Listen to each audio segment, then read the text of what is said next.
मैं रामगढ़ की रानी अवंतीबाई लोधी बोल रही हूँ। मैं वही रानी हूँ जो भारत के प्रथम स्वाधीनता संग्राम में महत्वपूर्ण भूमिका निभाने वाली प्रथम महिला शहीद वीर गति को प्राप्त वीरांगना थी। मैं वही रामगढ़ की रानी अवंतीबाई हूँ जो 1857 की क्रांति रेवांचल में मुक्ति आंदोलन की सूत्रधार थी। 1857 के मुक्ति आंदोलन में इस राज्य की अहम भूमिका थी, जिससे भारत के इतिहास में नई क्रांति आई। मैं वही वीरांगना हूँ जिसने झांसी की रानी की तरह ही अपने पति विक्रमादित्य के अस्वस्थ होने पर ऐसी दशा में राज्य कार्य संभालकर अपनी सुयोग्यता का परिचय दिया और अंग्रेजों के चूल्हे हिलाकर रख दी। आज भी भारत की पवित्र भूमि ऐसे वीर वीरांगनाओं की कहानियों से भरी पड़ी है, जिन्होंने 1857 के प्रथम स्वतंत्रता संग्राम से लेकर देश के आजाद होने तक भिन्न भिन्न रूप में अपना अहम योगदान दिया है। लेकिन भारतीय इतिहासकारों ने हमेशा से उन्हें नजरअंदाज किया। ये यूं कहे कि इतिहासकारों ने वही लिखा जो उस समय के सत्ताधीश चाहते थे, और इस तरह से जो देश के लिए मर मिटने वाले लोग थे, उनका इतिहास कहीं धूमिल सा रह गया। उनकी अमर गाथाएं जीवित रही थी लोगों के मन में, लोगों की लोक कथाओं में, लोगों के लोक गीतों में, और इसी वजह से आज आप मेरे बारे में जान पा रहे हैं। देश में सरकारों या प्रमुख सामाजिक संगठनों द्वारा स्वतंत्रता संग्राम से जुड़े हुए लोगों को जो कार्यक्रम आयोजित किए जाते हैं, वो सिर्फ और सिर्फ कुछ प्रमुख स्वतंत्रता संग्राम सेनानियों के होते हैं। लेकिन बहुत से ऐसे स्वतंत्रता संग्राम सेनानी हैं जिनके अहम योगदान को न तो सरकारें याद करती हैं और न ही समाज याद करता है, लेकिन उनका योगदान भी देश के अग्रणी श्रेणी में गिने जाने वाले स्वतंत्रता संग्राम सेनानियों से कम नहीं है। जितना योगदान स्वतंत्रता संग्राम में देश के अग्रणी श्रेणी में गिने जाने वाले स्वतंत्रता संग्राम सेनानियों का था, उतना ही मेरे जैसे स्वतंत्रता संग्राम सेनानियों का योगदान है, जिनको देश से इतिहासकारों ने अपनी कलम से वंचित और अछूत कर रखा है। भारत की पूर्वाग्रही लेखनी ने देश के बहुत से त्यागी, बलिदानियों, शहीदों और देश के लिए अपना सर्वस्व न्यौछावर करने वाले वीर वीरांगनाओं को भारत के स्वतंत्रता संग्राम के इतिहास की पुस्तकों में उचित सम्मानपूर्ण स्थान ही नहीं दिया। परंतु आज भी इन वीर वीरांगनाओं की शौर्यपूर्ण गाथाएं भारत की पवित्र भूमि पर गूंजती हैं, और उनका शौर्यपूर्ण जीवन प्रत्येक भारतीय के जीवन को मार्गदर्शित करता है। आपसे भी उम्मीद करते हैं कि आप इस कहानी को जन जन तक पहुंचाने में हमारी सहायता करें। ऐसे ही 1857 के प्रथम स्वतंत्रता संग्राम की एक वीरांगना हूँ। रानी अवंतीबाई लोधी नाम है मेरा। मेरे योगदान को इतिहास में हमेशा से अहम स्थान न देकर मेरे साथ अन्याय किया गया है। आज देश में बहुत से ऐसे लोग हैं जो मेरे बारे में जानते तक नहीं, लेकिन मेरा योगदान भी 1857 के स्वाधीनता संग्राम की अग्रणी नेता वीरांगना झांसी की रानी लक्ष्मीबाई से कमतर नहीं था। आज भी आपको वही बलिदान की गाथा सुनाने आए हूँ जिसे इतिहासकारों ने हमेशा नजरअंदाज किया।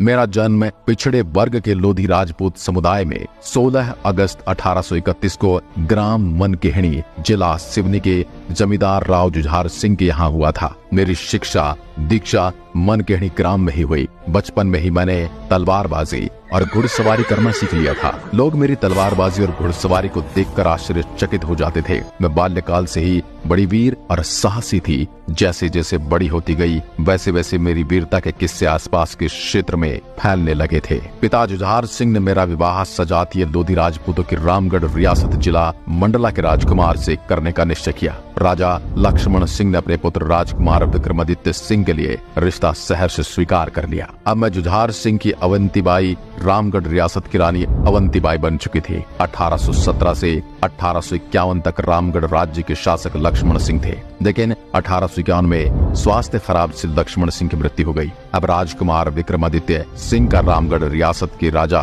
के रूप में राज तिलक किया गया। लेकिन कुछ महीने बाद राजा विक्रमादित्य भी अस्वस्थ रहने लगे। उनके दोनों पुत्र अमान सिंह और शेर सिंह अभी छोटे थे, अतः राज्य का सारा भार मेरे कंधों पर आ पड़ा। इस समय लॉर्ड डलहौजी भारत में ब्रिटिश राज का गवर्नर जनरल था। लॉर्ड डलहौजी का प्रशासन चलाने का तरीका साम्राज्यवाद से प्रेरित था। उसके काल में राज्य विस्तार का काम अपने चरम पर था। भारत में लॉर्ड डलहौजी की साम्राज्यवादी नीतियों और उसके राज्य हड़प लेने की नीति की वजह से देश की रियासतों में हलचल मची हुई थी। लॉर्ड डलहौजी की राज्य हड़प नीति के अंतर्गत जिस रियासत का कोई स्वाभाविक बालिग उत्तराधिकारी नहीं होता था, ब्रिटिश सरकार उसे अपने अधीन कर रियासत को ब्रिटिश साम्राज्य में विलय कर लेती थी। इसके अलावा इस हड़प नीति के अंतर्गत डलहौजी ने यह निर्णय लिया था कि जिन भारतीय शासकों ने कंपनी के साथ मित्रता की है अथवा जिन शासकों के राज्य ब्रिटिश सरकार के अधीन है और उन शासकों के यदि कोई पुत्र नहीं है तो बिना अंग्रेजी हुकूमत की आज्ञा के किसी को गोद नहीं ले सकता। अपनी राज्य हड़प नीति के तहत डलहौजी कानपुर, झांसी, नागपुर, सतारा, जैतपुर, संबलपुर, उदयपुर, करौली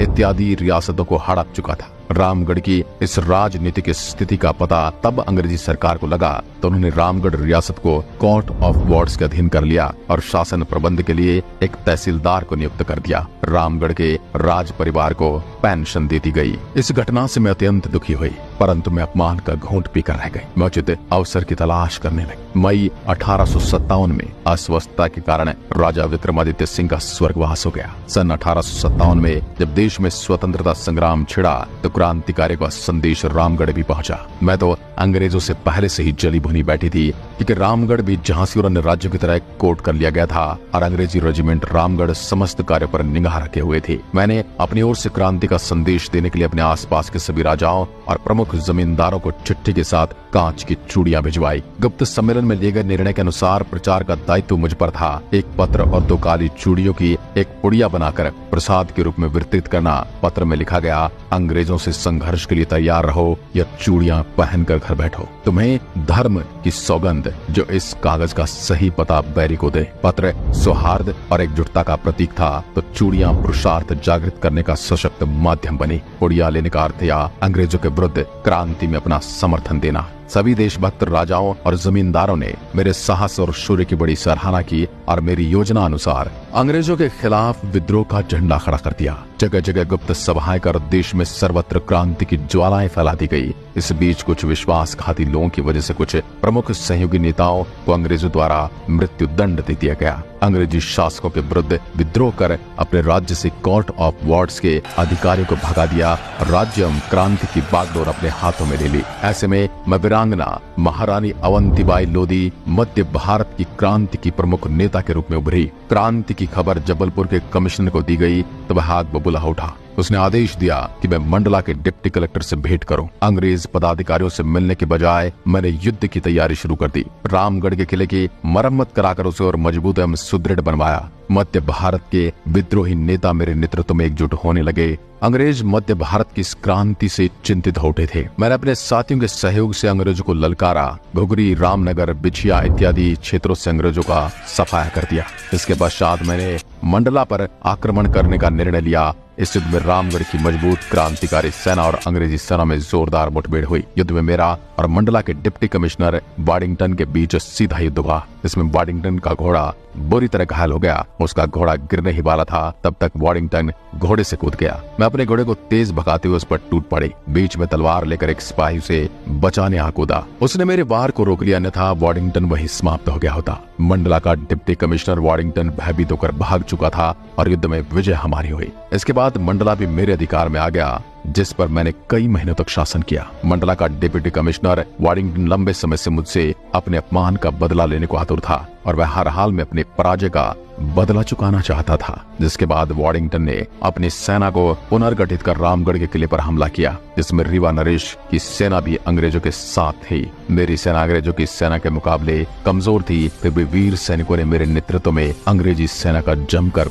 मुकाबला किया। लेकिन ब्रिटिश सेना संख्या बल एवं युद्ध सामग्री की तुलना में हमारी सेना से कई गुना बलशाली थी। अतः स्थिति को भांपते हुए मैंने किले के बाहर निकलकर देवहारगढ़ की पहाड़ियों की तरफ प्रस्थान किया। मेरे रामगढ़ छोड़ देने के बाद अंग्रेजों ने रामगढ़ के किलों को पूरी तरह से ध्वस्त कर लूटपाट की। इसके बाद अंग्रेजी सेना मेरा पता लगाती हुई देवरागढ़ की पहाड़ी के निकट पहुंची। यहाँ पर मैंने अपने सैनिकों के साथ पहले से ही मोर्चा जमा रखा था। अंग्रेजों ने मेरे पास आत्मसमर्पण का संदेश भिजवाया, लेकिन मैंने संदेश को अस्वीकार करते हुए संदेश भिजवाया। लड़ते लड़ते बेशक मरना पड़े, लेकिन अंग्रेजों की भार से दबूंगी नहीं। इसके बाद वॉडिंगटन ने चारों तरफ से धावा बोला। कई दिनों तक रामगढ़ सेना और अंग्रेजी सेना के बीच युद्ध चलता रहा, जिसमें रीवा नरेश की सेना अंग्रेजों का पहले ही साथ दे रही थी। हमारी सेना बेशक थोड़ी थी, लेकिन युद्ध में अंग्रेजी सेना के चूल्हे हिलाकर रखती थी। इस युद्ध में सेना के कई सैनिक हताहत हुए और मेरे खुद बाएं हाथ में गोली लगी, जिससे बंदूक छूट कर गिर गई। अपने आप को चारों ओर से घिरता देख मैंने रानी दुर्गावती का अनुकरण करते हुए अपने अंगरक्षक से तलवार छीनकर स्वयं तलवार भोंककर देश के लिए बलिदान दे दिया। मैंने अपने सीने में तलवार भोंकते वक्त कहा कि हमारी दुर्गावती ने जीते जी वैरी के हाथ से अंग न छू जाने का प्रण लिया था। इसे न भूलना। मेरी यह बात भी भविष्य के लिए अनुकरणीय बन गई।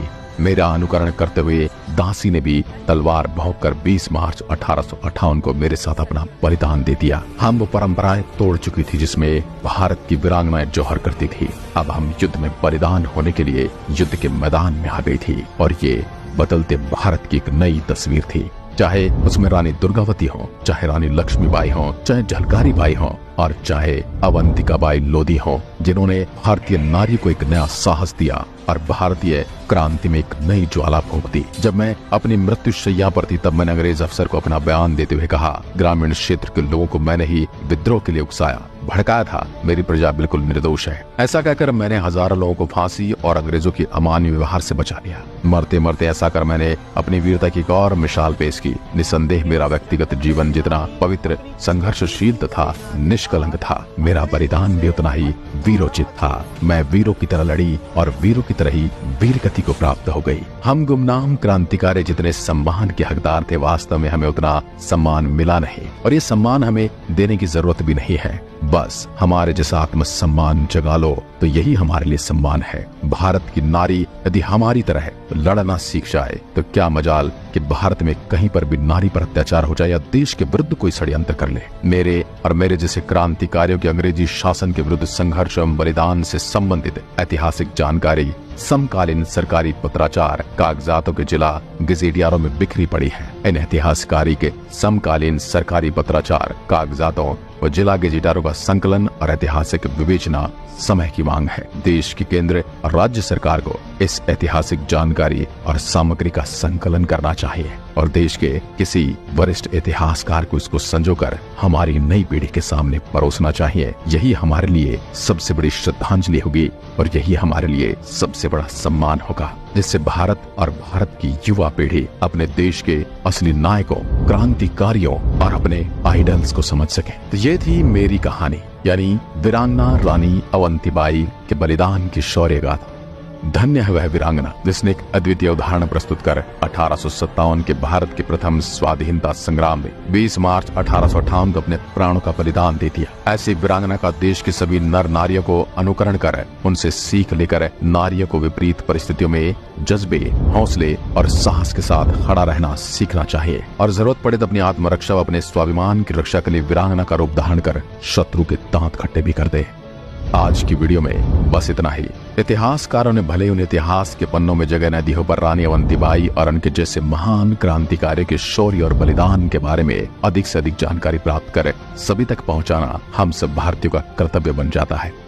मैं बजरंग प्रजापति ऐसे ही वीरों की वीर गाथाएं आपके सामने लाता रहूंगा। बस आपका प्यार हमारे साथ बना रहना चाहिए और इन भारतीय वीरों के बारे में हमारी नई पीढ़ियों को अवगत कराने के लिए इसे शेयर भी करें और चैनल को सब्सक्राइब नहीं किया है तो सब्सक्राइब भी कर लीजिए। एक बार फिर मिलते हैं एक और शौर्य गाथा के साथ। तब तक के लिए नमस्कार, जय हिंद, जय भारत।